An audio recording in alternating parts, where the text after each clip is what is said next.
Salam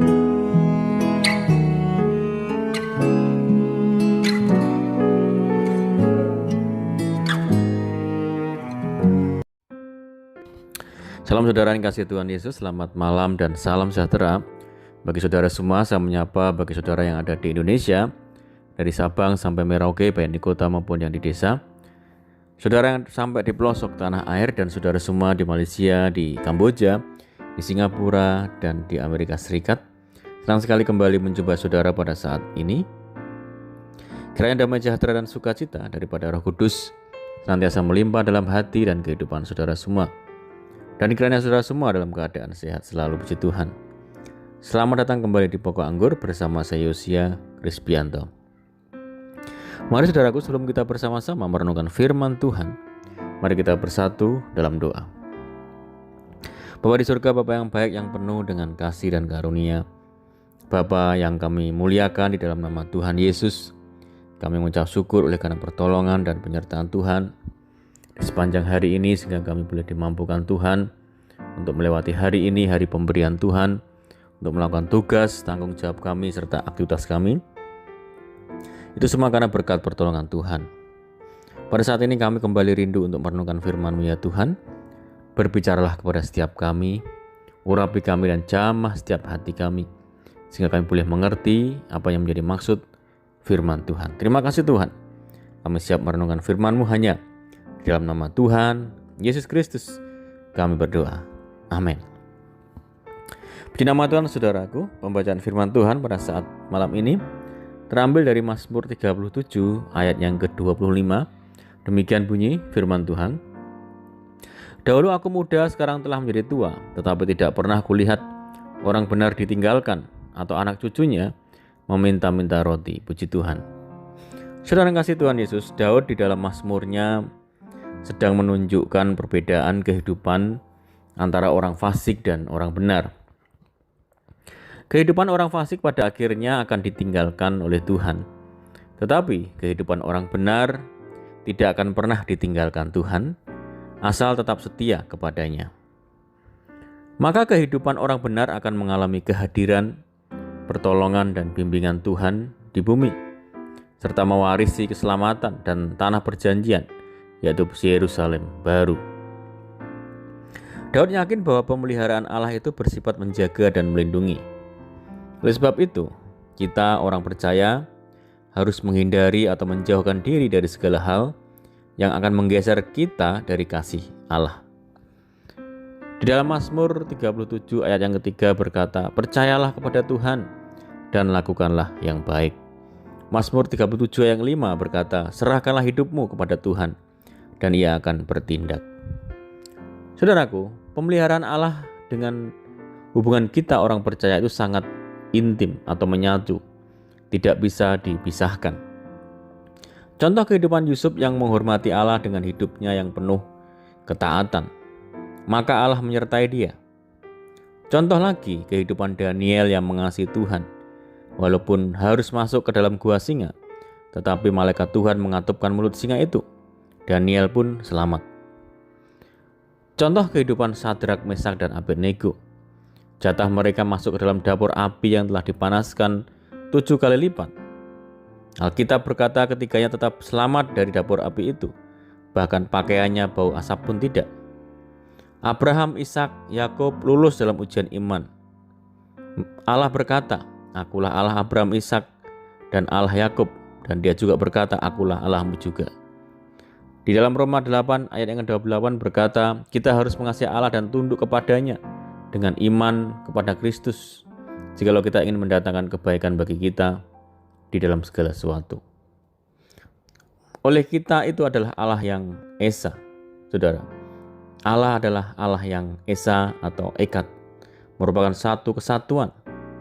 Allah Bapa karena kasih-Nya, Anak Allah karena anugerah-Nya, Allah Roh Kudus karena persekutuannya. Dialah Allah yang akan menyertai kehidupan kita. Dalam Mazmur pasal 37, Raja Daud memberikan sebuah gambaran tentang konsep hidup orang benar dan orang fasik. Yang menjadi fokus kita adalah hidup orang benar. Apa yang sebenarnya Raja Daud ingin sampaikan kepada kita dalam Mazmur 37 ayat yang ke-25, saudara? Maka akan ada beberapa poin untuk kita renungkan bersama-sama saat ini. Yang pertama adalah bahwa orang benar selalu dalam penyertaan Tuhan. Saudara, hidup dalam Tuhan akan selalu mendapat kekuatan yang baru. Artinya bahwa Tuhan itu tidak pernah membiarkan atau meninggalkan orang-orang yang mengasihi Dia. Bahkan kasih setia Tuhan itu tetap untuk selamanya, tanpa memandang usia dari kita, muda bahkan sampai kita tua. Karena Tuhan selalu menopang orang benar. Puji Tuhan. Yang kedua adalah orang benar tidak akan dipermalukan.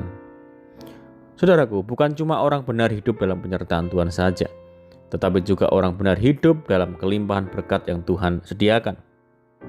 Berkat Tuhan selalu mengalir dalam situasi, kondisi apapun, sehingga orang benar tidak akan mendapat malu di tengah kelaparan, bahkan anak cucunya juga tidak mendapat rasa malu karena meminta-minta roti. Dan yang ketiga adalah orang benar akan menjadikan keturunannya menjadi berkat bagi orang lain. Saudara, apa yang kita tabur juga akan kita tuai. Sebagai contoh, orang tua yang baik akan menjadikan anak-anak yang baik pula. Tidak mungkin orang tua yang tidak baik menjadikan anak yang baik. Menarik bahwa orang benar bukan hanya dirinya sendiri menjadi berkat, tetapi keturunannya juga ikut menjadi berkat. Mari saudaraku, saat ini kita teguhkan hati kita untuk senantiasa percaya bahwa Tuhan tidak akan pernah meninggalkan kita, orang-orang benar. Dia yang pasti memperhatikan dan mempedulikan kita, anak-anaknya. Amin, puji Tuhan. Mari kita berdoa. Bapa di dalam surga, Bapa di dalam nama Tuhan Yesus Kristus, bersyukur dan berterima kasih buat firman Tuhan saat malam hari ini. Meneguhkan kepada setiap kami Tuhan bahwa Engkaulah Allah yang memberikan berkat bagi setiap kami, berkat bagi setiap orang-orang benar. Dan Tuhan yang akan tidak pernah meninggalkan orang benar sedetik pun ya Tuhan. Tuhan yang akan memperhatikan setiap kami, mempedulikan setiap kami, orang-orang yang senantiasa setia dan taat kepada Tuhan. Ajar kami Tuhan untuk semakin hari semakin intim dengan Tuhan, semakin dekat dengan Tuhan, mengandalkan Tuhan dalam kehidupan kami senantiasa. Terima kasih Tuhan, mari ya Tuhan meteraikan firman-Mu pada saat malam hari ini. Boleh kami simpan dan kami lakukan dengan setia dalam kehidupan kami. Terima kasih Tuhan, dan saat ini kami rindu berdoa bagi setiap saudara kami yang mendengar program ini dimanapun berada, baik di dalam negeri maupun di luar negeri. Saudara-saudara kami di perantauan, Tuhan yang memberkati mereka, Tuhan yang teguhkan hati mereka untuk senantiasa kuat di dalam Tuhan. Tuhan menjamah, menyembuhkan setiap saudara kami yang sakit di dalam nama Tuhan Yesus Kristus.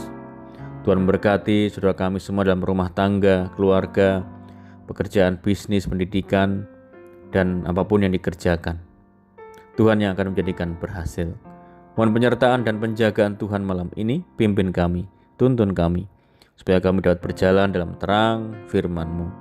Berdoa bagi setiap saudara kami yang terikat oleh kuasa dan kutuk dosa, dibebaskan, dilepaskan di dalam nama Tuhan Yesus. Tuhan Yesus berikan penghiburan bagi setiap saudara kami yang menderita, berikan kekuatan dan jalan keluar bagi setiap kami yang lemah dan putus asa. Berdoa bagi daerah kami, desa kami, kota kami, negara kami Indonesia, Tuhan yang memberkati, Tuhan yang memulihkan. Terima kasih Tuhan, ini doa kami, hanya di dalam nama Tuhan Yesus kami berdoa. Amin. Puji Tuhan, saudara kasih Tuhan Yesus, kita sudah mendengarkan firman Tuhan saat malam ini.